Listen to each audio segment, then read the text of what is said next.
doesn't feel the same after Monday Night Raw. We are live, man!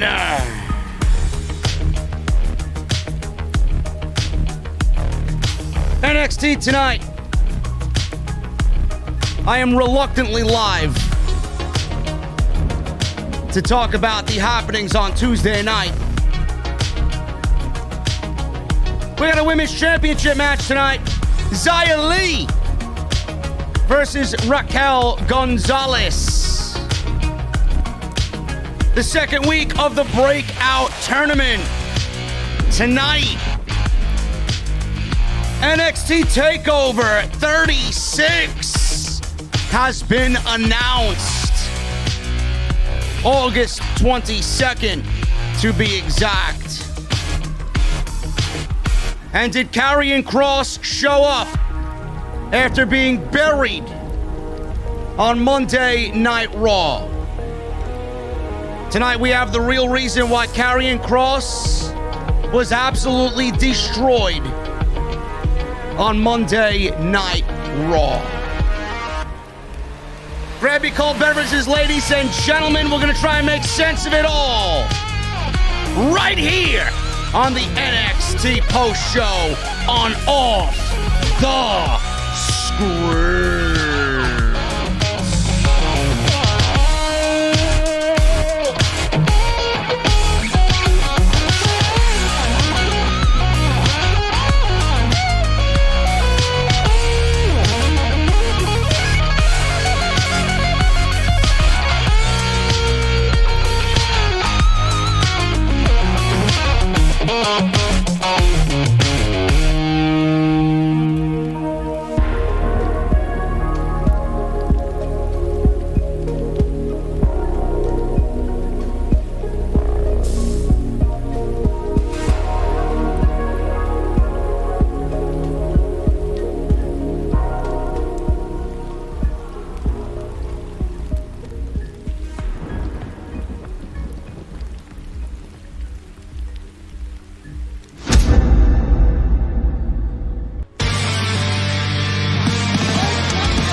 What is going on, guys? Thank you so very much for joining me right here on Off the Script. This is your NXT Post Show on Off the Script. It is July 20th, 2021. I am your host, JD from New York. Welcome to the OTS venue.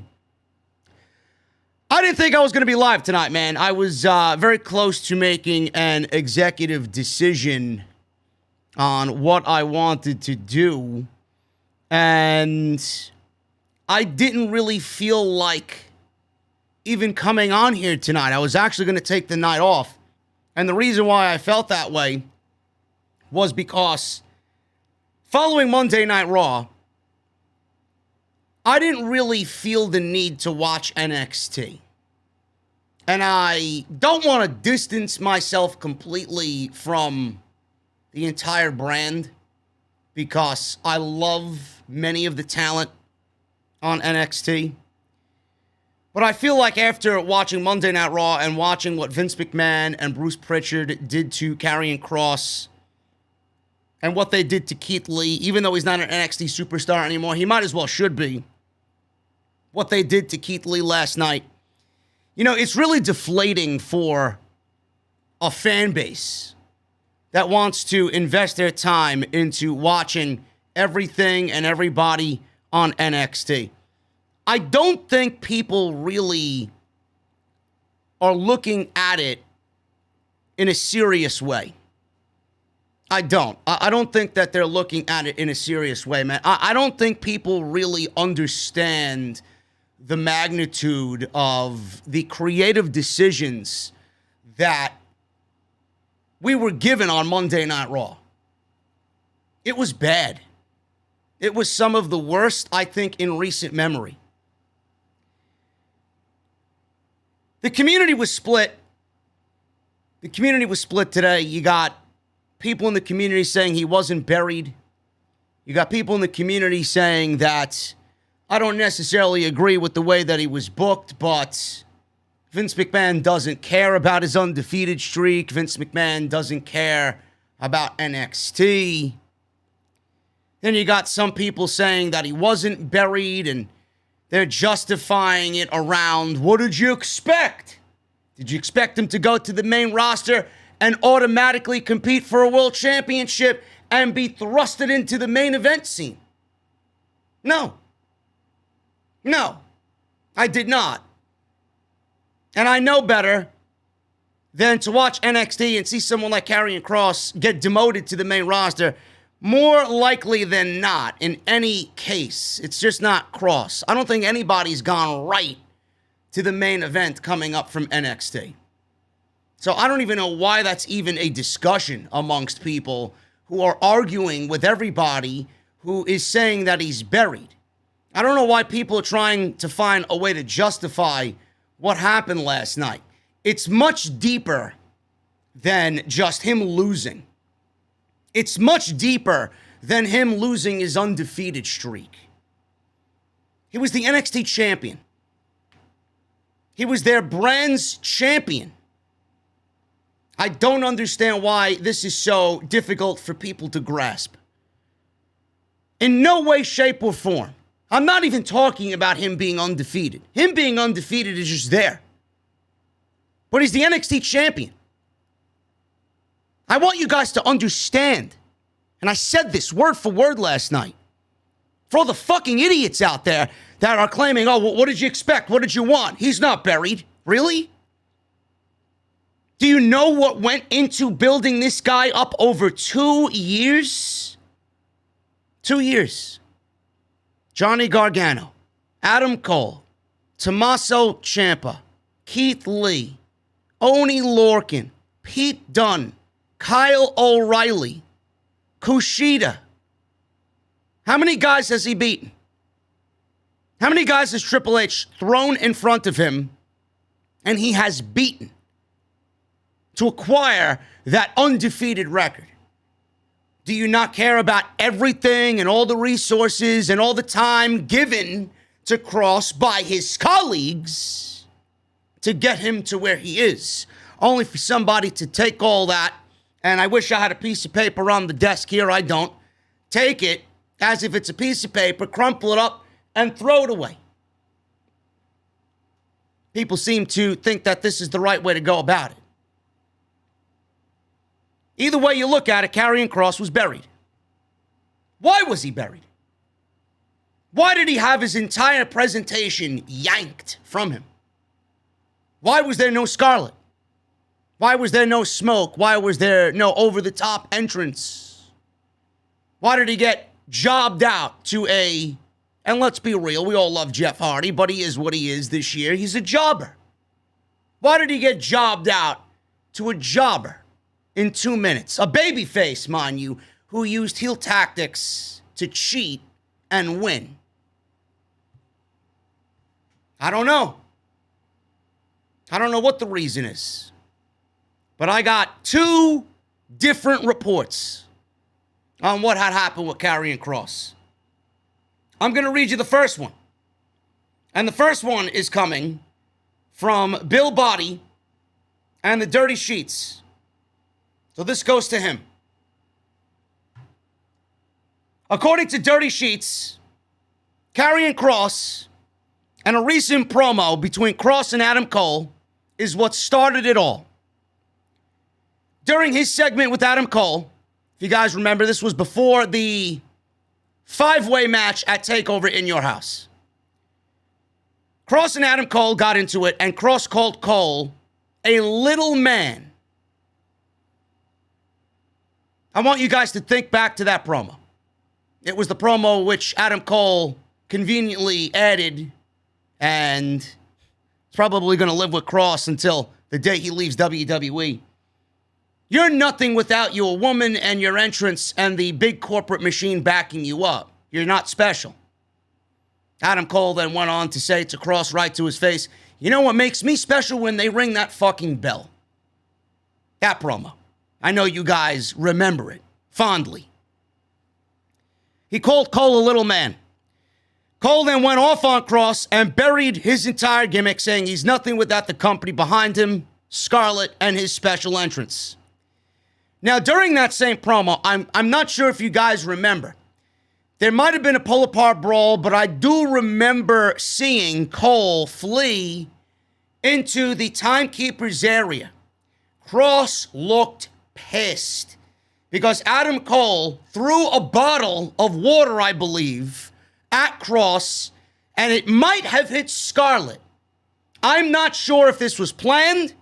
I'm not sure if this was off the script per se, but Karrion Kross looked legitimately pissed at Adam Cole. Now, NXT uses bullet points. They go the old school route. The main roster does not. They script everything for you. You got to memorize everything word for word. NXT uses bullet points for promos over a full script, like the old main roster used to do back in the day. So none of what was said was discussed before. This led to Kross going off on Adam Cole backstage after this segment wrapped up. WWE officials didn't like Kross's behavior and decided to send him a message. Kross was then sent to work WWE main event with Shelton Benjamin. While many fans saw this as a push to the main roster, Kross worked main event without his special entrance, without Scarlett, and everything looked completely different than what we remember seeing in NXT. Then on last night's Raw, Kross's undefeated streak in the company came to an end during his first night on Raw at the hands of Jeff Hardy, who, by the way, I have to say, is an all-time legend. He's a babyface. There's no reason to have any ill will towards Jeff Hardy. He's not to blame in any of this. And he's been used mostly, like I said before, as a jobber. That's exactly the role that he's been given. Losing to Jinder and his thugs on main event, Jeff Hardy's done nothing in 2021. So he lost to Jeff Hardy on Monday Night Raw. This apparently was WWE's way of showing Kross that there is some validity to Adam Cole's comments and that bad backstage behavior won't be tolerated. Wrestlers continue to take shots after all of this at Karrion Kross on NXT TV. Johnny Gargano recently said that Kross is untalented and that he can't wrestle. WWE's management have approved such digs as they want to test Karrion Kross.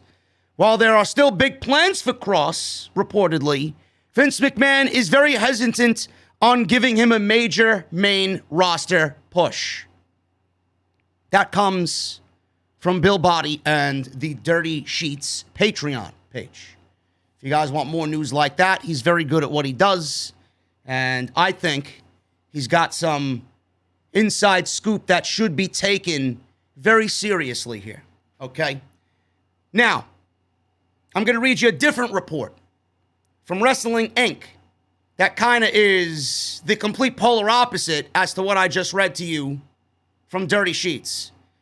NXT was not live tonight. I believe NXT was a taped show this evening. Because I seen people hours before the show, they were posting things that were going on. I had no idea what was going on. Like, how do you know what's going on? WWE really didn't mention anything besides Xia Li and Raquel Gonzalez, and then obviously Samoa Joe staring down Karrion Kross and getting an answer to what happened last week. NXT was taped tonight. So if anything was to happen here, Triple H didn't even have a live show, and NXT is going to be taped next week and the week after that. And they're taping the next 2 weeks of shows, I believe tomorrow and the following Wednesday. But being that it wasn't live tonight, Triple H didn't even have a chance to correct or right the ship coming out of Monday Night Raw. He couldn't do any damage control per se coming out of Monday Night Raw last night. If WWE wanted to teach Karrion Kross a lesson for what he did to Adam Cole, why did it need to happen on Monday Night Raw? Why did it need to involve his undefeated streak? This is what I don't get. This happened 3 weeks ago. Karrion Kross won the championship at TakeOver in Your House in a dominating fashion. He beat 4 other top contenders, the only contenders in NXT right now. One of them being the greatest NXT champion of all time, in Adam Cole. And the other being Mr. TakeOver, Johnny Gargano, who's got more 5-star matches than I could fucking dream of. He won decisively in that fatal 5-way. Then he goes on to last week and beat Johnny Gargano pretty solidly. Clean. Johnny Gargano didn't cheat. Johnny Gargano didn't have the way outside. He beat him decisively. And then he choked out Samoa Joe. So if WWE wanted to punish him, don't you think WWE would have already been on the road to punish him? Don't you think they could have came up with something different in a way of punishment? I don't think Triple H would have jeopardized his undefeated streak. I don't think Triple H would have been coming up with plans to beat him. Not as NXT champion. Not in a non-title match. Punishment could have come in any other way. Samoa Joe could have beaten him up. They could have stripped him of the championship. You didn't need to beat him to punish him. So I'm finding it very difficult to look at this report from Dirty Sheets and think, okay, he was punished, but why did it end up in Vince McMahon's hands? Why did it end up in Bruce Pritchard's hands? For all we know, and all that we hear, Vince McMahon doesn't give a shit about NXT. Bruce Pritchard doesn't give a shit about NXT. Nobody in Vince McMahon's camp gives a shit about NXT. So how the fuck would they know what was said in the promo and when the promo happened if nobody watches NXT and nobody gives a fuck about NXT? I find it very difficult to believe that Triple H would be so upset at Karrion Kross that he would send him to the main roster and have him absolutely gutted. Gutted. Buried. They cut this guy's balls off. I find that very difficult to believe. That's the one part that's sticking out to me most. It sounds like it's bullshit. It sounds like it's valid.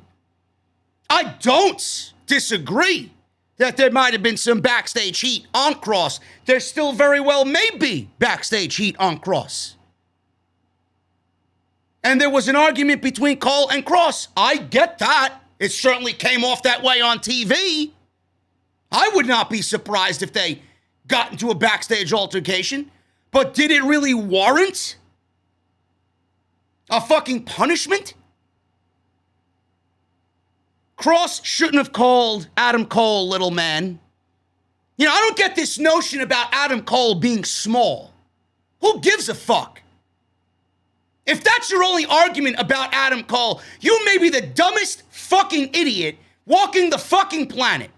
Okay? I don't give a fuck how small he is. He's the best wrestler in the entire company. He's one of the best wrestlers on the planet. And if you don't think that, maybe you need to go back and re-educate yourself on what a fucking professional wrestler is. Any company would die to have Adam Cole on their roster. The guy checks all the boxes. If this guy's not a WWE champion in 2 years, after getting demoted to the main roster, they've already fucked up. Probably less than that. If I'm holding a draft, you know who my number 1 draft pick is in the entire WWE? Adam Cole. Adam Cole. So enough of this bullshit about little man. I get why he doesn't like it. I get why he would be legitimately pissed with that comment. And then Adam Cole, in typical Adam Cole fucking epic promo fashion, he threw some truth bombs at Karrion Kross that I'm sure he did not really appreciate. Those stung because, let's be real, they're true. That's the fucking problem. So yes, there was a backstage altercation. But again, I find it very difficult to believe how Triple H would send this guy off. You know what? You're going to get punished. Go see the Godfather, Vince McMahon. I find that very fucking weird for that action to be done. Then we got this report coming from Wrestling Inc. This one's a little bit more on point with what I was thinking about. Now, you guys know the incident on Monday Night Raw. In an update, after everything went down on Monday Night Raw with Kross losing to Jeff Hardy, several NXT talent and staff were reportedly shocked and frustrated with the loss. This is coming from Fightful Select and Sean Ross Sapp. There was reportedly significant frustration over how Finn Balor, he's somebody I forgot to mention, Finn Balor as well. Finn Balor, Adam Cole, Johnny Gargano, Santos Escobar, Oney Lorcan, Pete Dunne, and others have worked hard to help make Kross as dominant as possible during his NXT run. The general mood among some in NXT was not mad, disappointed vibe. So they were not mad, they were disappointed, as they felt like this represented how the NXT brand is viewed by WWE higher-ups as a whole. It was noted by one source that the loss felt like a message being sent from Vince and the main roster down to NXT, though they didn't elaborate on what that message might have been. We talked about that message last night on Monday Night Raw. I'll go over it again in a second. Regarding Kross, he appeared to be in good spirits backstage after the match at the Toyota Center in Dallas.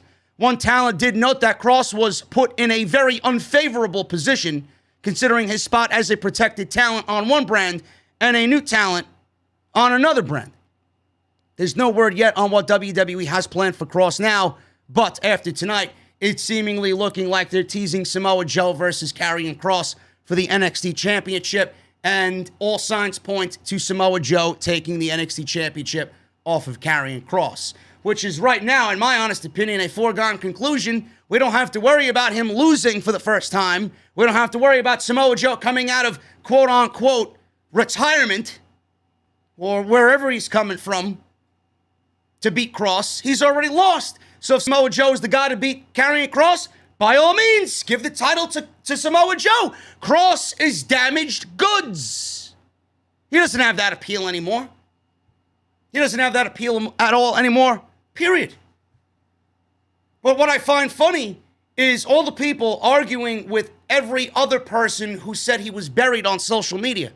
That's exactly what he was. I don't give a fuck what this guy said to anybody. You don't go out there and blatantly sabotage a guy's entire presentation and a guy's entire character because he went off the cuff with a couple of comments made that he shouldn't have said in a fucking promo. You want to punish him? Punish him. But don't take everything away from him that made him special. Now he looks like a schmuck. Adam Cole looks like the good guy, and Karrion Kross looks like the fucking loser. This could have gone so much better. On one hand, you got him being punished for comments, and then the locker room is shocked and frustrated about what had happened. Shocked and frustrated as if there was never a fucking fight between Adam Cole and Karrion Kross to begin with. This guy was buried. It should have never fucking happened. If you wanted Karrion Kross to make a proper debut on Monday Night Raw, you could have put him in a fucking match against Elias and given Jeff Hardy the match with Jackson Ryker. Jeff Hardy was only on Monday Night Raw because it was in front of fans, and he had No More Words as his new theme song. Why couldn't you have him go in there and do what he did against Jackson Ryker?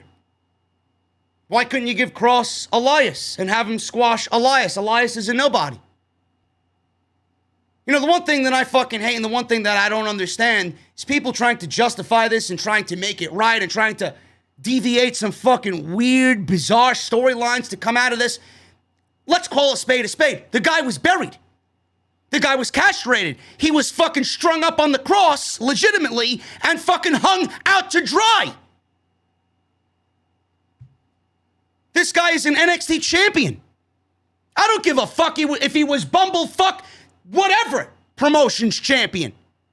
You're going to bring him on in as a world champion. He needs to win. That's what you've been conditioned to fucking sit there and accept. Oh, Bobby Lashley lost to Kofi Kingston. Oh, Bobby Lashley lost to Xavier Woods on Monday Night Raw. Kross can lose. No! Nobody as a world champion should be losing. I go back to the Roman Reigns reference. Do you see Roman Reigns losing on SmackDown in non-title matches? No. Nobody should be losing as a world champion. Nobody should be losing as a champion, period. That goes for everybody that holds a title in WWE. You wanted to punish him, you talk to him, and you tell him what he needs to do from this point on as an employee of WWE. You sit them down as men to air out their grievances and air their differences. They shake hands, they go about it in a professional way, and that is it. There's no need for punishment in the way of ruining fucking undefeated streaks, beating world champions, taking away this guy's entire fucking entrance, putting him on main event, and having him struggle against Shelton Benjamin, and then losing to Jeff Hardy in 2 minutes. The one thing that you did is exactly what I mentioned last night. Look at all the names that helped mold who he is. You think Adam Cole this morning was happy about the work he did to help this guy get over for him to lose? Cole may have been upset with the little man comment, but I think Adam Cole takes great pride in his work. To a point where that comment seemed like a little fucking afterthought after what happened on Monday Night Raw. You people need to get with the fucking program. This is bigger than an undefeated streak. This is bigger than him being the NXT champion. This is bigger than him losing in 2 minutes to a babyface who cheated on Monday Night Raw. This is about the disconnect between Vince McMahon, Bruce Pritchard, Johnny Ace, and everybody else on the main roster and what Triple H is doing in NXT. This show was taped. Triple H could not right the ship if he tried.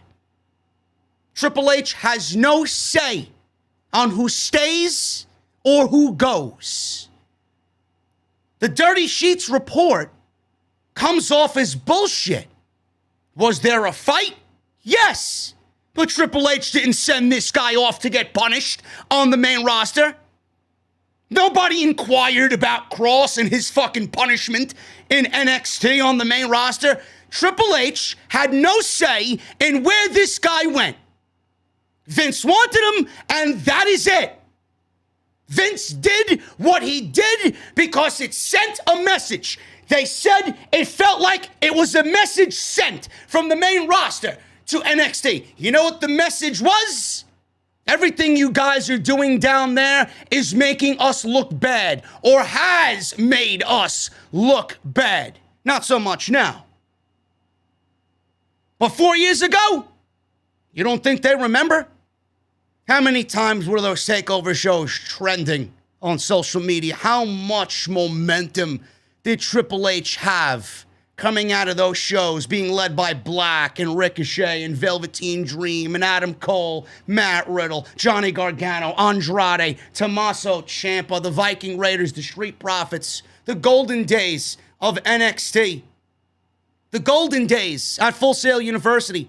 You don't think the main roster, you don't think the fucking jealous pricks, the jealous suits and ties remember that on the main roster? Triple H had more momentum than every fucking promotion combined, including Raw and SmackDown, coming out of those takeover shows. You don't think they were fucking envious? You don't think that they were looking at Triple H and saying, this guy is trying to show us up? Who the fuck does he think he is? The ball's on your son-in-law, Vince. We got to do something about it. Every single time they picked and chose who they wanted from NXT, burial, burial, Burial. I can't remember anybody outside Seth Rollins, Big E, and fucking Roman Reigns, Sasha Banks, Charlotte, Becky, and Bayley, who made it from NXT and succeeded. Everybody else outside that little fucking bubble failed. Everybody.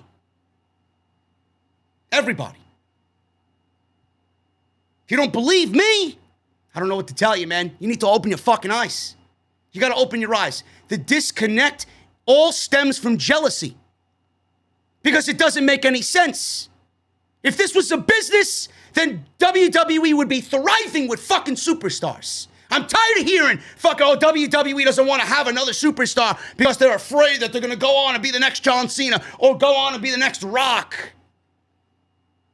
You know how little that is in the grand scheme of things? Not everybody's going to be a Dwayne Johnson. Not everybody's going to be a John Cena. But my question to you is, does anybody in the WWE have a place at the top after Roman Reigns?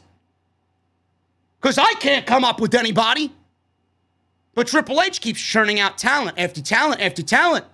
Triple H keeps working with people to make them a legit superstar. All you have to do is take them and put them on Raw. Let them go. I said this last night. But they kill it. Because it isn't their creation. They took Keith Lee and fucking broke this guy down into nothing. They changed everything about Keith Lee. His in-ring style, his fucking look, his theme music. Why? Look at Finn Balor. Finn Balor went right back to being the main roster Finn Balor after he went back to NXT and saved his fucking career. Now he's back to being underwear, smiley Finn. These are people that fucking care? There's a deep-rooted jealousy in WWE from the main roster to what Triple H has built in NXT. These are the people that are going to take over the WWE when Vince's team can't do it anymore. They'd rather kill it now than have Triple H change it and change Vince McMahon's image. That's the problem. Jealousy. I want somebody to reach out to me. I swear to fucking Jesus Christ. Someone reach out to me and prove to me that Vince McMahon isn't internally sabotaging NXT. Everything that Triple H had churned out in the last 7 years. I'm not even counting what's going on between AEW and NXT. That has a part of it as well. That has absolutely something to do with it. Triple H looks at NXT as his baby, and Vince McMahon looks at Triple H as a failure. Couldn't beat AEW. Couldn't do me this one thing, right? You got all this great shit coming out of NXT. You couldn't beat these guys on TNT. Now I'm going to show you exactly the failure that you are. You're going to learn the hard way. It's exactly what's going on. Everything that Triple H comes up with, they kill it because they don't want him to have any part of any success that this company has. None. Everything that they take, they change. Everything that they take, they use it and use it against him. Oh, you thought you were running a tight ship down there. You thought you were doing things right. No, you're not. No, you're not. Failure is what they're looking at when they see Triple H. So yeah, a message was sent. They don't give a shit about NXT. They're internally sabotaging NXT, and they will do with whatever they want when it comes to NXT. They don't care. But the fucked up thing is, I don't think any of them care about what I'm about to tell you. But the fucked up thing is, then they wonder why, and Triple H and his team, and the main roster wonders why nobody's watching NXT. They don't give a shit because of the deep-rooted jealousy that they have for what's going on, the difference between both brands. But what really is happening is, when you do what you did last night, how many of you watching me right now actually gave a fuck about this show tonight? I can't even begin to tell you how many people reached out to me and said, I'm not watching NXT anymore. If this is what they're going to do with talent, why am I going to invest 2 hours of my Wednesday night to watch people that ultimately just get sent to the fucking firing line? And they get massacred on the main roster. Jesse comes up with these one-liners, man. Jesse comes up with these one-liners. This is what he told me tonight. This is why he doesn't watch NXT anymore. He This is why he doesn't even watch NXT anymore. It's not even fun anymore, he says. We're just looking at a bunch of guys on death row, waiting for all appeals to exhaust. Guys like Bronson Reed, guys like Adam Cole are out of appeals. They're ordering their last meal right now. It's exactly what it is. Why am I going to give NXT any more of my time to invest in what I think is the future of this company, ultimately to see them killed off by Vince McMahon? Why? Do you think that as a fan is fun? Do you honestly think that watching that happen as a fan is fun? If I'm going to invest my time in something, my time is my money. If I'm going to invest my time in watching what Triple H is creating to watch it fucking sabotaged, I think you're going to lose fans in record numbers based on that mentality. By all accounts, everybody that I'm watching and everybody that I think is the future of this company, they should go on to be future of the company.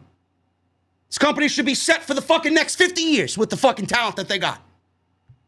At this rate, Vince McMahon's going to be running out of talent in no time, and when Roman Reigns is gone, he's going to have nobody. Goldberg's going to be too old to do anything. Dwayne is not going to wrestle anymore. Austin's done. By that time, Punk is fully retired. There's nobody. Lesnar at that point is going to be sitting in a fucking mountain somewhere hunting goat. Who is left after Reigns? Nobody. But that's their problem. They don't want to build anybody up to take that top spot like a Dwayne or John Cena because they feel like then they're going to go on and be bigger than the company. That's a once-in-a-lifetime fucking thing. Sounds like paranoia to me. Sounds like Vince is internally sabotaging his own fucking shows because of his fear of losing somebody to Hollywood. That may be a fucking problem that you have to tackle on your own, old man. Don't take it out on us. Don't take it out on us watching Tuesday night and watching all this beautiful talent go to waste.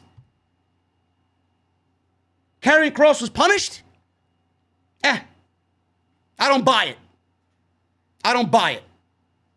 Show was taped and Triple H didn't have an opportunity to right the ship tonight. Was there an argument? Yeah. But if you're talking about punishing him, I don't think punishing him and ruining his entire fucking character is the right way to go about it. We're going to get into the show briefly, guys. I'm not going to really spend too much time on the show tonight because it doesn't really matter. It doesn't really matter. The show really did not matter tonight at all. This was the biggest story. It will be the biggest story until they right the fucking ship with Karrion Kross. Buried. I don't want to hear anybody, anywhere, and what you say to justify how he's not buried. The guy was buried. If he came out with Scarlett and he had the intro and the entrance and he did everything that he needed to do in NXT like he did in NXT on the main roster, I would not be sitting here ranting about it for fucking 40 minutes. But he lost, and he lost his woman, and he lost his entrance on his birthday. On his birthday. Unreal. Anyway, guys, follow me on Twitter, at JD from NY206. That's Twitter and Instagram. Hit that subscribe button down below. Turn on the bell for all notifications. Make sure you guys hit that subscribe button. Really, we blew past 124,000 subscribers, man. It was awesome. Very awesome. Huge weekend. We had 4,000 watching on Sunday. We had more people watching me on Monday than we did on Sunday for Money in the Bank for Raw. One of the worst Raws of all time. Unbelievable, guys. I thank you so very much for sticking with me and really supporting me. I feel like I've been churning out some of the best content that the community has seen in a very long time. Certainly the best content that I've put out all year has happened literally in the last 6 months. So I appreciate you guys hanging with me and doing the thing on Tuesday night. Make sure you guys go and get your Summer Scam t-shirts. Bonfire.com is the place. That's bonfire.com. That link is down below in the description. Make sure you guys go and check out the Monday Night Raw post-show. We're nearing 50,000 views on that video, man. Unbelievable. We got over 50,000 views on the Money in the Bank post-show. Awesome, awesome stuff. If you guys missed any of that, They are on the homepage right now. Go and check all that stuff out. And make sure you guys check out my sponsor for tonight's show, man, Homage. Homage.com. That is the best place for all your retro and vintage t-shirts. They got a very, very big WWF vintage section. Make sure you guys go and check that out, man. You guys can use code SCRIPT to save 20% off any purchase on the website. That is Homage, HOMAGE.com. The best in retro and vintage t-shirts. We got Samoa Joe starting the show. Joe was dressed in street clothes. He was ready for a street fight with Karrion Kross. He says, tick-tock, tick-tock. Guess who's come to smash your clock? This is a threat to NXT champion Karrion Kross. William Regal rushes down to the ring and says this is not what he wanted. Joe cannot be calling out superstars. Joe reminds Regal of their agreement that if he gets physical, he can get physical if he is provoked, but he can't get physical just because he wants to. Regal says Joe entered the ring last week as a referee and Kross laid his hands on a referee. Joe goes on and says Kross is out of control and needs to be put down. Joe says Regal has no control of Kross and probably didn't know about his little field trip to Monday Night Raw. Joe is here to put Kross down. Fans were chanting for Joe, and William Regal says Kross is on his way here. When he gets here, all hell will not break loose. Regal says they will handle this peacefully. Do you understand me?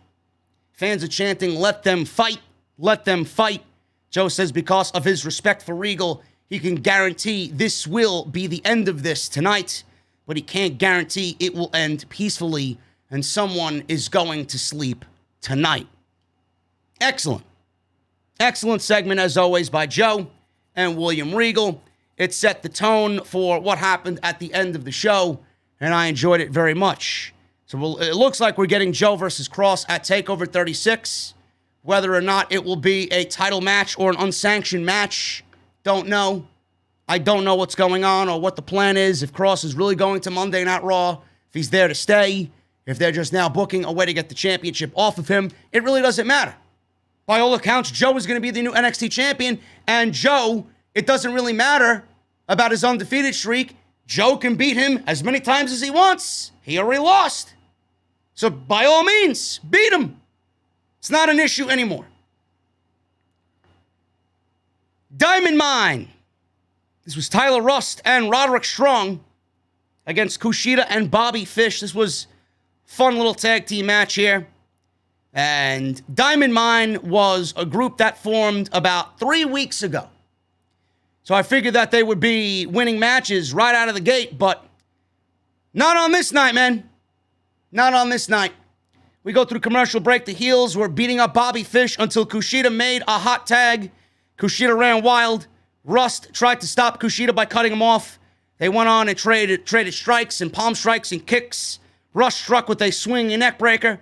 Fish jumped in to break up a pinning attempt. Bobby Fish went after Roderick Strong. They both tumbled to the outside, leaving Kushida and Rust in the ring.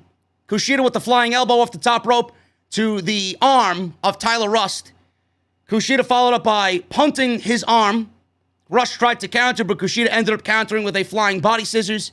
Kushida transitioned that into the hoverboard lock, and Tyler Rust immediately tapped out. Diamond Mine loses in their third week as a group. Poor Malcolm Bivens.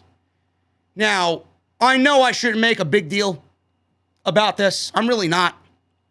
As long as Roderick Strong wasn't pinned, I guess the other guys can really just take the brunt of the losses. But if you really want to establish them as a group or a faction in NXT, shouldn't they be winning matches? Why must they lose 3 weeks after already forming and debuting on NXT? It's like a main roster mentality. But I guess Roderick Strong is the only guy that matters here, and he didn't suffer the pinfall loss. So what difference does it make? More than likely, he's going to go into a match against Kushida at TakeOver and win the Cruiserweight Championship. I guess that's all that really matters. Nobody will remember this tag team loss on NXT. LA Knight who is easily becoming one of the best things about this show, if not the best thing about this show. LA Knight, the $1 Million Champion, arrived in his white Corvette, and Cameron Grimes was driving. They argued about who would have gotten them faster, and in what car would have gotten them faster, Corvette or Grimes' Rolls Royce. Knight ordered Grimes to get his bags out of the trunk. So Cameron Grimes goes and opens the trunk to this car, and I don't know if you guys pinpointed this or noticed, every piece of luggage that Cameron Grimes picked up out of the back of this Corvette looked like they were empty. Now, I get it for the sake of the filming, but it looked a little silly watching it at home, watching Cameron Grimes pick up these luggage bags that should be heavy, picking them up as if they were as light as a feather. It looked a little ridiculous. So Drake Maverick walks over. He sees Cameron Grimes helping him, or struggling, rather. He wanted to help Cameron Grimes. This leads to Knight and Grimes having some words. Who are you and what are you doing here? Is tonight bring your idiot to work day, he says to Drake Maverick. So Maverick challenged Mr. Knight to a match, and they had a one-on-one match tonight. Grimes tries to apologize to Maverick, but Knight orders him to get the luggage and let's get into the arena. Grimes apologizes, and he says, don't worry, I got this. So I'm liking the segments between Grimes, the Butler, and LA Knight, man. Very entertaining stuff. Frankie Monet versus JC Jane.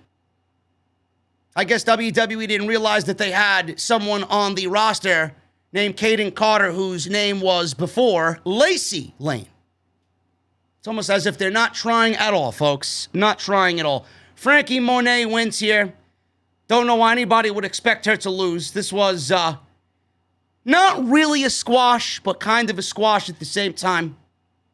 Robert Stone came out and he was distracting the match from going on because he's jealous that Jessie Kamea had left the Robert Stone brand, and Frankie Monet kind of weaseled herself into the situation and stole Jessie Kamea from him. So he's out there, he's all disheveled, he was getting his jacket on, he was cheering on Frankie Monet, trying to butter her up and befriend her on the outside.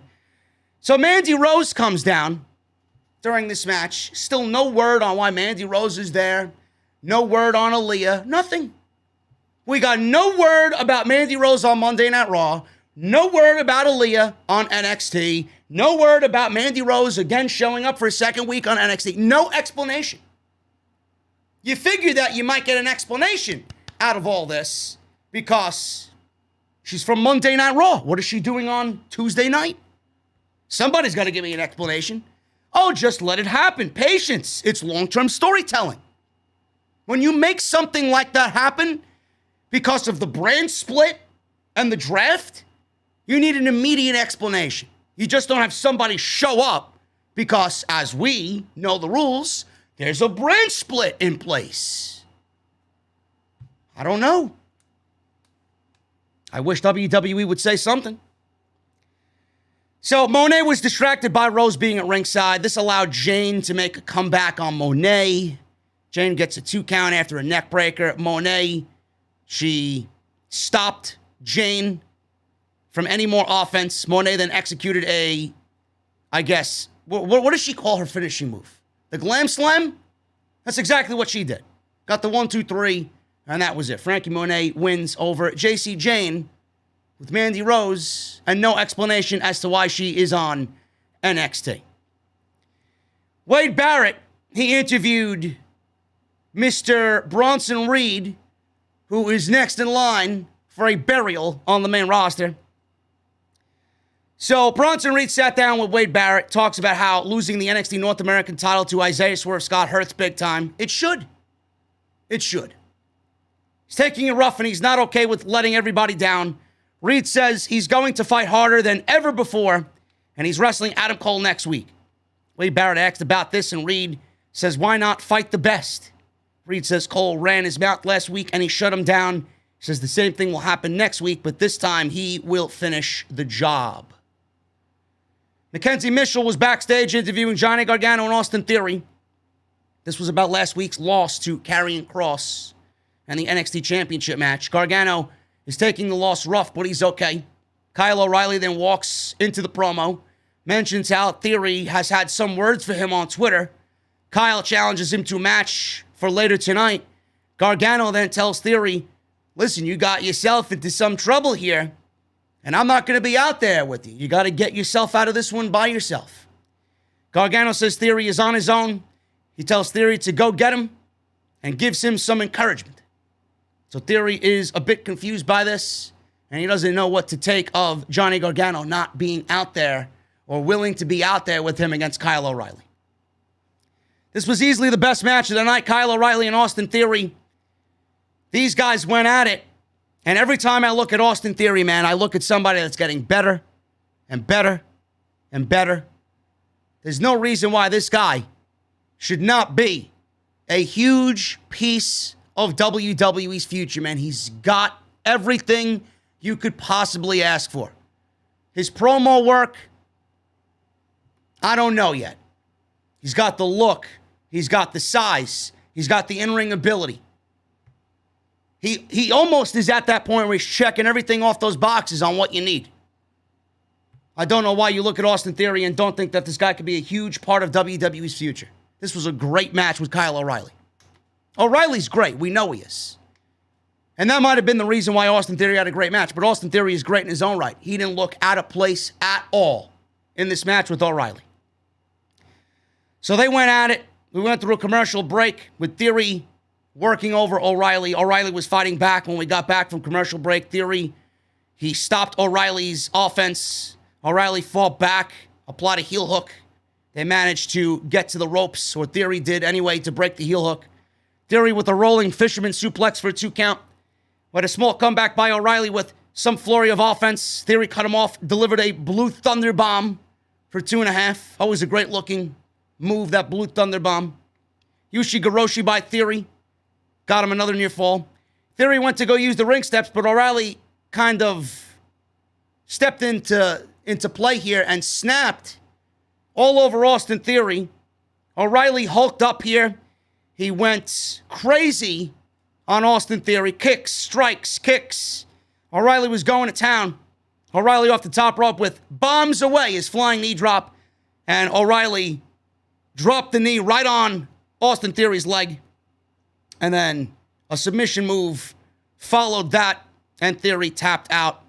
But O'Reilly refused to break the hold. The referee had to pull O'Reilly off of Austin Theory, and that was the way the match ended. Excellent match. Easily the best thing on the show tonight. And I'm loving what I'm seeing out of Austin Theory. I really am. Kyle O'Reilly, I still don't see a main event guy. And I said this to myself. I'm looking at all of these guys, all the men, all the women on NXT, and it's almost as if I don't look at anybody now as a main roster superstar. I don't. After what they did to Kross and what they did to Keith Lee, I don't see anybody right now on this NXT roster having any chance at all on the main roster.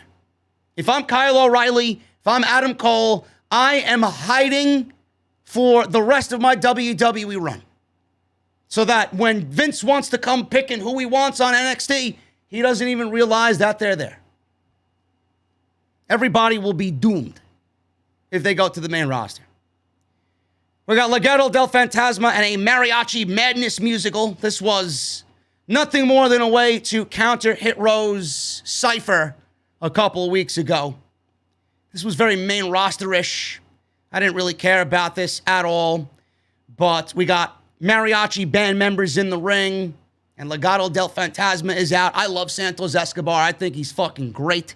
So he's there with Mendoza and Wilde. He was going to give us a sample of his musical heritage, but he changed his mind. Escobar dismisses the mariachi band, and he says he will not lower himself to this to entertain us, the fans. He's not going to do the Hit Row thing. He goes on and talks about how he will take the NXT North American title from Isaiah Swerve Scott, and then Hit Row comes out. So we got all of Hit Row out there, and they speak from the stage. B-Fab starts insulting Legado del Phantasma. AJ Francis, no dollars, is rapping to insult all of Legado del Phantasma. Escobar then curses some in Spanish and says he's going to take the title back to Mexico. Adonis says, bingo, we've got action. So he kind of sent everybody to the ring after Legado del Phantasma threatened by taking the North American Championship. Escobar sends Wilde and Mendoza to fight, but no dollars. And Adonis here, Ashante, I was going to call him Adrian Adonis. That's where my fucking head is at. Ashante Adonis. They all take them down. Scott and Escobar have some words in the middle of the ring, and they are preparing to fight. Scott swings first. They go at it. Escobar drops Scott, and he picks up one of the mariachi guitars. He goes to swing, but B-Fab grabs it from the apron, snatches it from him. Escobar turns back around, and Scott drops him. So Scott picks up the guitar from B-Fab, and he's taunting Escobar, teasing he's going to hit him. He swings the guitar. Escobar ducks and leaves the ring. He retreats. Hit Row then has Scott and Wilde in the ring now. They're all circling Scott, so they're all circling Wilde as well. Nowhere for him to go. And Top Dollar, he drops Wilde with a belt shot. He taunts Escobar with the belt. Escobar warns Swerve not to hit Wilde with the guitar, and he smashes it over his back anyway. So that's it. Hit Row, I'm assuming, are baby faces. I don't know how the crowd reacted to this. It was very difficult. At some points, it looked like they were into it. Some points, it looked like they didn't give a shit whatsoever. I still don't think the fans at the Capitol Wrestling Center realize that Hit Row are playing the baby faces in this feud. But the one thing I did like about this is the fact that Isaiah Swerve Scott brought it back to the days where they were fighting over the Cruiserweight Championship. Now Scott kind of motioning to Escobar, I'm the North American champion, and now the roles are reversed. So now we got Scott as the champion and Escobar the one chasing. Back in the day when Escobar was the Cruiserweight champion and Swerve was chasing, it was a different story. So I like the fact that Swerve brought that up. That's a typical NXT thing to do, and NXT's bread and butter, to really go back and use what they did in the past in the current day for a storyline. So I really appreciate that. But Hit Row seems like their baby faces in this feud with Legado del Phantasma. The way is backstage. Johnny Gargano tries to calm everybody in the way. Candice LeRae points to how things have been horrible for them lately. They lost the women's tag team titles. Johnny lost to Kross. Theory keeps picking fights with people he can't beat, she said. What a fucking snide remark there. He had a great match. Way to put the guy down. So Indy tells Candice, stop being so hard on them. If he wants to kiss Dexter Lumis, he can go and kiss Dexter Lumis. Motioning to Austin Theory. Austin Theory standing there like, huh? What? So they're all arguing, and obviously Indy wants to kiss Dexter Lumis. Candice LeRae says she's going to call a therapist. Johnny Gargano's arguing with Indy and Candice. Austin Theory can't get anybody's attention here. He goes for a high five with Johnny Gargano. He pays him no attention at all. Doesn't even realize he's there. And Austin Theory grabs his luggage. He grabs his gear and walks away. He walks away. So Austin Theory may be going rogue. The Way may be breaking up on NXT. Samoa Joe still waiting for Karrion Kross. William Regal approaches him backstage, tells him to relax, and assures him Kross will be here. Joe is furious and talks about respect between the two. Joe says he will be the first person to greet Kross when he arrives. Regal asks once again, please keep it peaceful. Keep it peaceful. Breakout tournament, Andre Chase versus Odyssey Jones. I was not very impressed with Andre Chase. And I watched one of the matches that Odyssey Jones had on 205 Live, and I was not impressed at all. So I was looking for some redemption here from Odyssey Jones. He looked good. There's no reason to believe why this man should lose based on his fucking size. He's 405 pounds. This guy reminds me big time of Mark Henry. And if that's any indication, I'm sure WWE probably sees the same thing in him. It might have just been his ring attire, but I'm very much looking forward to seeing what this guy does and how he matures. But he dominated here. He didn't look bad. They stuck to keeping this match short. They worked to his strengths. The guy can move for 405 pounds. And there's no reason why anybody would look at this guy against someone like Andre Chase and think he was losing here. He may win the whole fucking thing, to be quite honest with you. Odyssey Jones wins. Jones pins Chase, and he advanced in the Breakout tournament. Jones got a vignette earlier in the show, kind of going over who he is. Andre Chase did not. So that goes to show you who WWE is high on in this tournament, who they're not high on. So Chase did get some heat on Jones after posting him against the steel post. Chase used a moonsault press for a 2 count, which looked very nice. Jones then just mowed down Chase with a big pounce. And Jones used a modified big boss man slam to score the pinfall. That was pretty much it. Very short, very quick, not much to it. And Odyssey Jones wins and advances to the second round of the Breakout tournament. Mackenzie Mitchell was backstage with NXT Tag Team Champions MSK asking what's next. So they said they want to continue to ride this wave of momentum and look forward to the next challengers. Mackenzie then says, they never told us what MSK stands for. They tell her, picture this.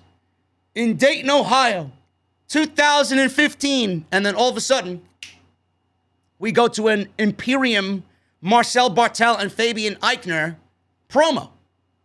Promo vignette. Bartel is talking about how his father told him when he was young he had to respect the business.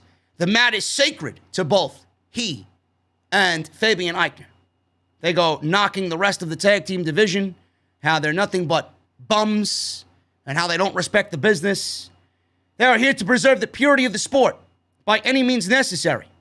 And that was it. Then we cut back to MSK, and they say, that is what MSK stands for. Mackenzie says, it makes so much sense now. Thank you.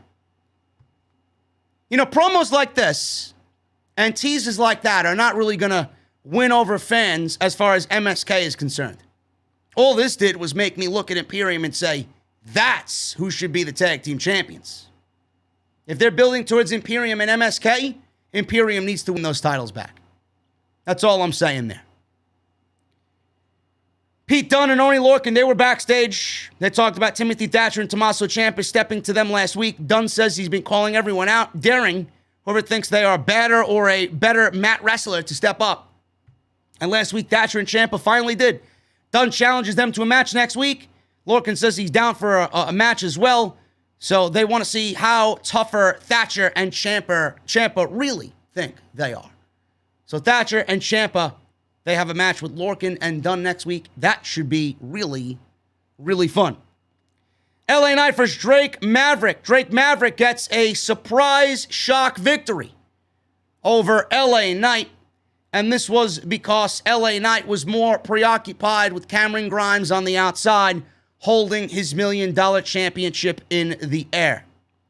So Knight got some early offense, some strikes and a back suplex. Knight was distracted by Grimes again. He goes outside and tells him to hold the $1 million title up in the air and leave it there. Knight comes back in and Drake gets his shoulders down to the mat. Hurricane Rana by Drake. Drake with the crossbody goes for a 2 count. Drake tries to get some offense, but Knight drops him, maintains control, and he shows off and he continues to yell at Cameron Grimes. So he wasted all of his time worrying about Cameron Grimes. So he's telling him to hold the title up. Drake Maverick takes advantage, attacks LA Knight from behind. He goes flying into the $1 million title that Cameron Grimes is holding in the air. He inadvertently hits his head on the title, rolls back into the ring, and Drake Maverick rolls him up with a fruit roll-up for the 1, 2, 3. Drake Maverick gets a surprise victory over LA Knight. After the match is where things really got good. So Grimes was thrilled that Drake Maverick got the victory over LA Knight. Drake is celebrating. Grimes is alerting Drake, you got to get out of here. You got to get out of here. You won, get out of here. So Knight, all of a sudden, comes from behind and clotheslines Drake. And Grimes comes in and puts his hands on Knight, telling him to stop. The match is over. This is unnecessary. Grimes yells in Knight's face. Knight says, this is not over. Now it's your turn to punch him in the face. Knight wants Grimes to take Drake out, but he's not having any of it. He goes to leave, but Knight brings him back in. Knight reminds Grimes, you're a man of your word. You told me that you're a man of your word, and you're my butler. You have a job to do. Punch this guy in the mouth. Fans are chanting, don't do it. Grimes hesitates, but he finally punches Drake in the face. They're booing as LA Knight gets what he wants. Grimes isn't happy with himself, and Knight orders Grimes to follow him out of the ring. This was some great shit. I loved this segment. This is going to be so good when LA Knight gets his comeuppance and Cameron Grimes wins back, or wins, I should say, not wins back, but wins the $1 Million Championship. It's going to be a really, really fun match and a great outcome that I think is going to really pop the fans wherever TakeOver is taking place. We saw a black car arrive in the parking lot. Samoa Joe storms the driver's door, but it's just a regular chauffeur who's in the car. Joe grabs the guy thinking it's Karrion Kross. Joe asks where he is. The driver says Kross is already out front. Apparently Kross had the guy drop him off here. So Samoa Joe once again storms off. Main event time. It's Xia Li versus Raquel Gonzalez for the NXT Women's Championship. This got nasty. And the ending was a little scary. And I don't know why WWE just didn't end the match when Xia Li looked to be legitimately hurt. This was a half-decent match until the injury, and I'm hoping she's okay because the move that was done looked like it really knocked the wind out of Xia Li, or it might have fractured a rib or broken a rib. Something didn't look right with Xia Li. So we go to commercial break. Xia Li was in control. We pick it up after the commercial break. Xia Li was working a half crab, targeting Gonzalez's knees. She wrapped her knees around the steel post several times before the commercial break. So Gonzalez then powered out of the half crab. Gonzalez sold her leg, and she was able to fight back with some power moves, overpowering Xia Li. Li with some kicks and some strikes. She did one beautiful spinning kick to the lower back of Raquel Gonzalez, took her out, went for a cover, got a 2 count. Gonzalez came back with a senton for a near fall off the top rope. So she dropped Xia Li by the turnbuckle. She went up top, and she did an absolutely beautiful senton. But the thing is, all of Raquel Gonzalez's weight came down hard on Xia Li. Now, I'm not sure what happened here, but it looked like Xia Li was holding her rib cage. She might have broken a rib. She might have fractured a rib. We'll find out this weekend when I find out what happened a little bit more when the dirt sheets report what happened. I don't think it was intentional, but Xia Li has been known to be stiff. Now, I don't want to make any assumptions here, but I doubt Raquel Gonzalez was going into this match to legitimately hurt anybody. But Xia Li did knock out Mercedes Martinez. I don't think it's a retaliation thing there, but accidents happen. That was an accident. This was an accident.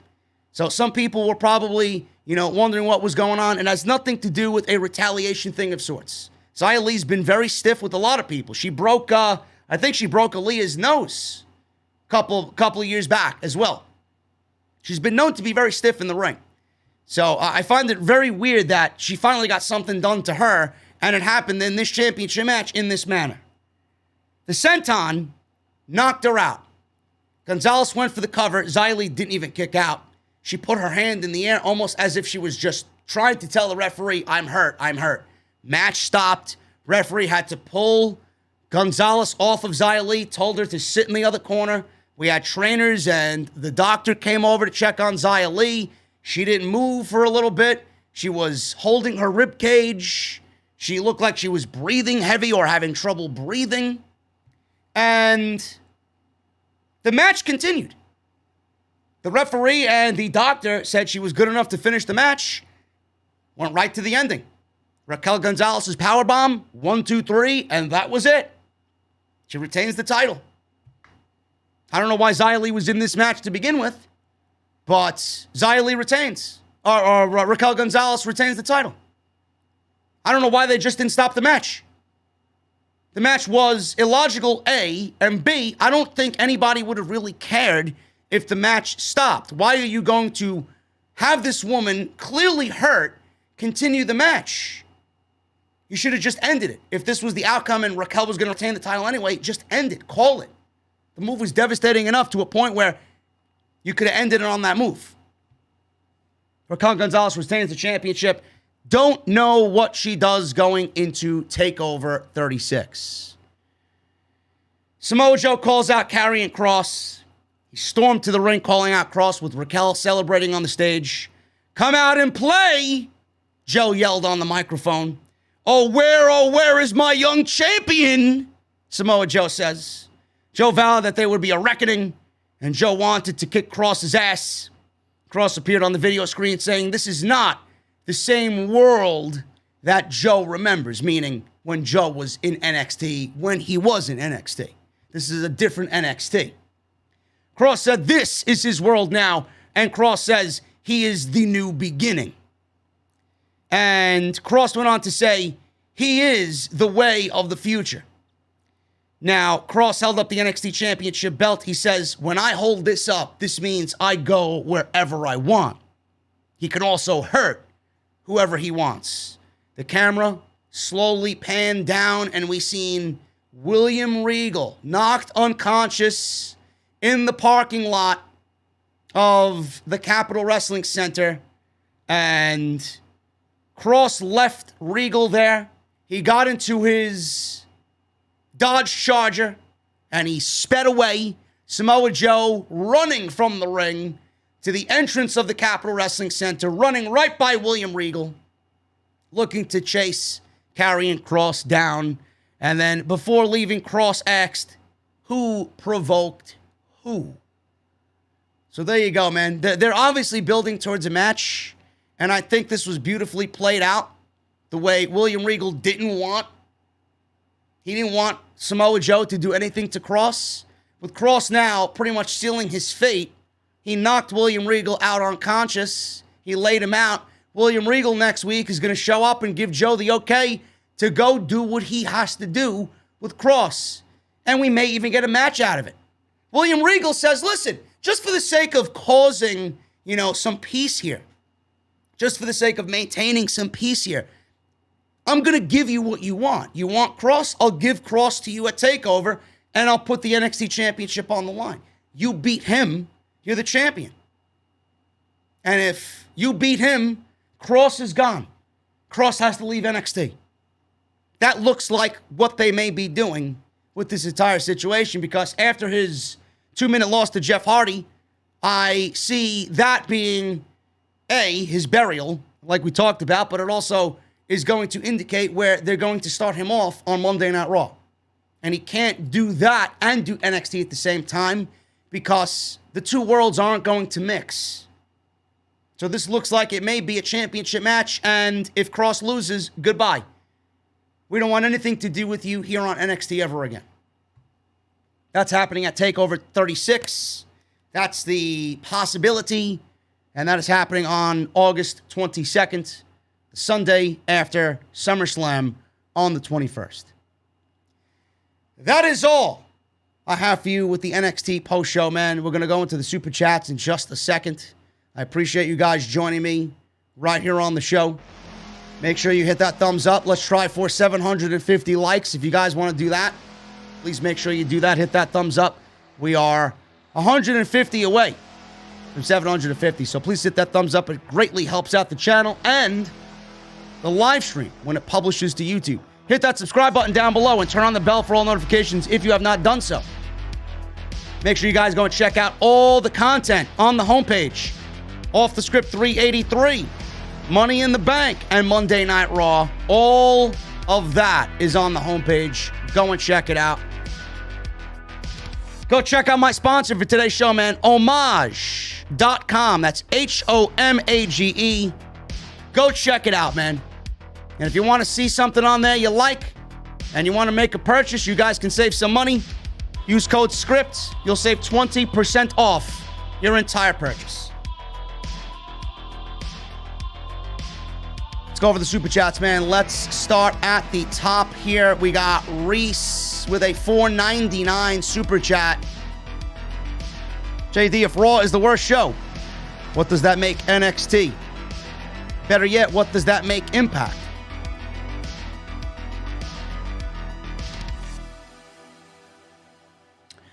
I would say NXT is better than Impact. Impact is better than Raw. Both of them are better than Raw. Raw is awful. Matt Eagle with a $4.99 Super Chat. If having the NXT title gives Kross a free pass to attack anyone, he should have used it right on Bruce and the Old Man instead of William Regal. Yes, he should have. Yes, he should have.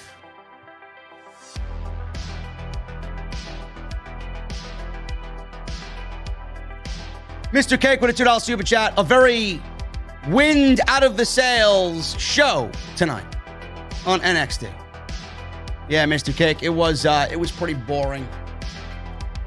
Very uneventful, man. But like I said, after watching what happened on Monday Night Raw, NXT seemed lifeless. They legitimately sucked the wind out of everybody's sails, man. Andy Malone with a $5 Super Chat. NXT can't escape the dark cloud that is Monday Night Raw. Save your voice, JD. LOL. I will be fine, man. Mr. Cake with a $5 Super Chat. Tamatonga said on Thomas Island in Vince's voice, happy birthday, Kross. Welcome to the big leagues.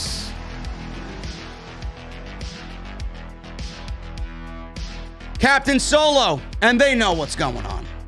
They're not stupid. Captain Solo with a $5 Super Chat. I wonder if these idiots who call Adam Cole too small thought HBK, Eddie Guerrero, Daniel Bryan, and Y2J were too small. Guarantee you they didn't. It's a ridiculous argument, man. It's an absolutely ridiculous argument. Robert Lamoa with a $5 Super Chat. Man, they are blatantly disrespecting Triple H's work by having Kross take a pin, especially on his debut. What the fuck? Mr. Cake with another $5 Super Chat. Kross says he can do whatever he wants, but so can William Regal. He's getting stripped of the title. It's a possibility. It's a possibility, Mr. Cake. I say we get the title match between Kross and Joe. I think that's what they're going with. Other than that, I mean, what do they do? What do they do with the championship? Who do they put the championship on? Nobody's really presented themselves as a world champion. Kross beat everybody. And then he went to the main roster to lose in 2 minutes. It's amazing how people don't look at that. I said the same exact thing last night, and nobody seems to fucking care. Marshall. $50 Super Chat. Thank you so much, Marshall. That's a lot of money, man. JD, the undisputed World Heavyweight Universal Champion of the IWC. You know it, brother. Thank you so much, man.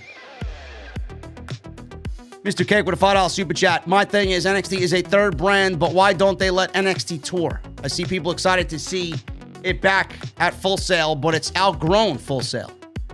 Mr. Cake, from what I recall, NXT will be doing short tours around southern and central Florida, I believe.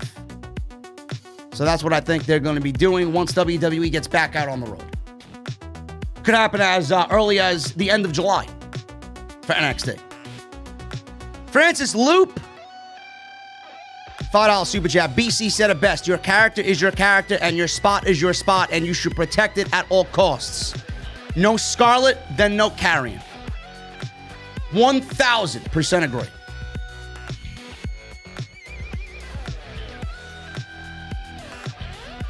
The thing is, everybody's so blinded by fucking stardom. And everybody's so blinded by fucking Monday Night Raw and being in WWE and the money that they would never step up to any of the main roster management and say, no. No.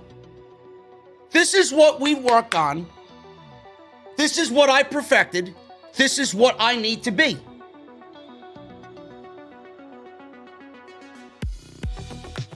Hologram with a $5 super chat.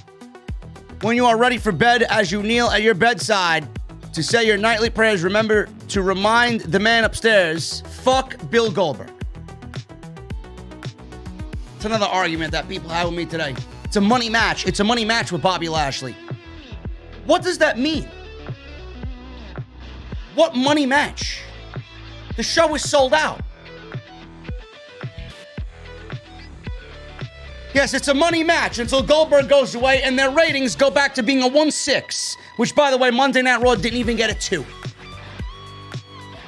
Didn't even get a 2. Fuck Bill Goldberg.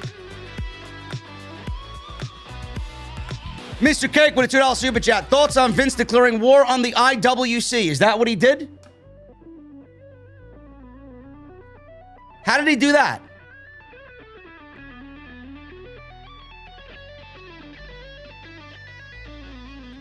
I think he trademarked the phrase, complaining is not a conversation. Does somebody want to tell Vince McMahon that legitimately is complaining? You're complaining about me, complaining about you. That's exactly what that means.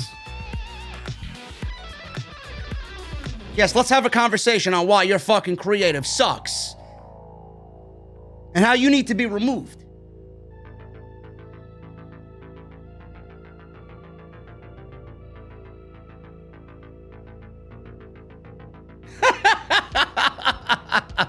Sal Rex just texted me. Brian Alvarez said the same thing.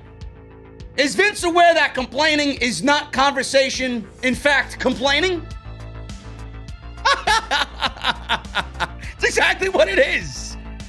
Complaining is not a conversation. It sounds like you're complaining that I'm complaining.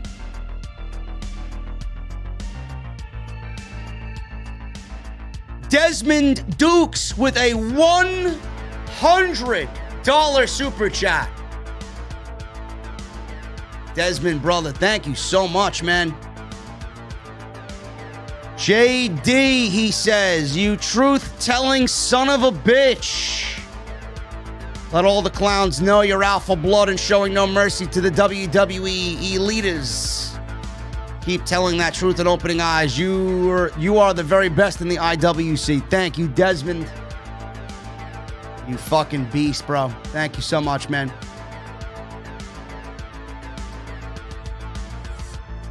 Desmond also goes on to give another $50 super chat. Desmond is the VIP. I'm buying Desmond whatever he wants. Rounds on me, brother. After everything you said about Raw tonight and NXT, you definitely deserve this. And I will see you in Chicago. Looking forward to it, brother. Jesse and I will be there. Colby Hampton with a $2 super chat. Should have replaced Lee with Kross. WWE champion. Morrison Music, $10 super chat. I used to love NXT. It sucks seeing guys I once viewed in NXT as main event players get deliberately stripped of everything that makes them feel special just for them to become players on main event. It's one of the reasons why nobody's watching the show, Morrison. Why invest time into people knowing that they will be dead as soon as they get demoted to the main roster? What a vicious cycle. Francis Loop with a $5 super chat. Jon Moxley is a success story to that list of NXT stars you mentioned, probably the most successful with PWI's #1 wrestler of the year. And you know what, Francis? Roman Reigns is going to be #1 in the next installment of the PWI Top 500. But yes, Jon Moxley would be a success. But also, NXT is a beautiful developmental system for AEW. It's exactly what it is.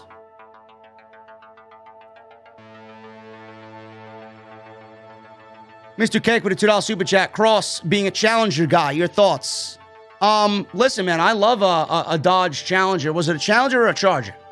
Either way, I think both of those cars look very nice. I think I'm going to be renting a car in Chicago, man. I may go with a Challenger. I think I may go with it. But it wouldn't really make sense. If I'm pulling up to the meet and greet in a fucking Challenger, I may just go rent the Mustang, man. Whatever.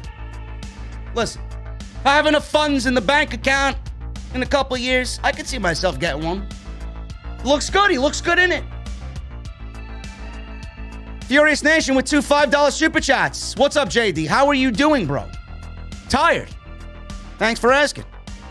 NXT TakeOver 36 is coming on 8/22/21. Should be, but I hope to God it isn't in the Capitol Wrestling Center. More than likely, it will be. I don't think WWE wants NXT in the same town as the main roster. Heard rumors earlier today that Toni Storm is going to be a babyface on SmackDown. She plays that role way better, to be honest. Yes, she does. I'm glad that she's going back to babyface. She did not do the heel thing well at all.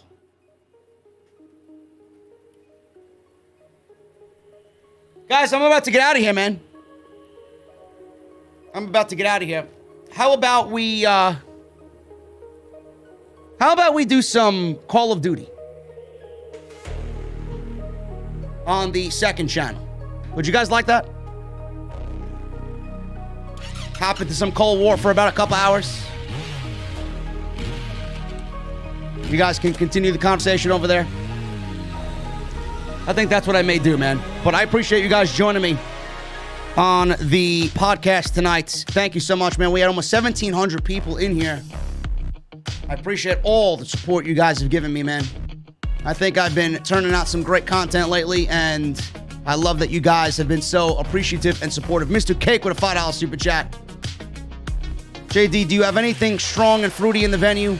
WWE's problem is reliability or relatability. They can't relate. No, they can't. Mr. Cake, there was no drink special tonight, but tomorrow, I believe we're going to go with the Orange Cassidy Creamsicle IPA. I think that's what we're doing tomorrow. Ricardo Linnell with a $5 super chat. JD, thank you for always bringing the truth to the IWC, and fuck Bill Goldberg. Also, fuck you too, Vince. I know you have someone watching. Guys, go check out all the content that you might have missed on the channel on the homepage. Go get your Summer Scam t-shirts, man. Bonfire is the place. Link is down below. Reese with the $4.99 super chat. Cannot wait for Dynamite tomorrow. The real wrestling week starts on Wednesday. Hit that thumbs up, guys.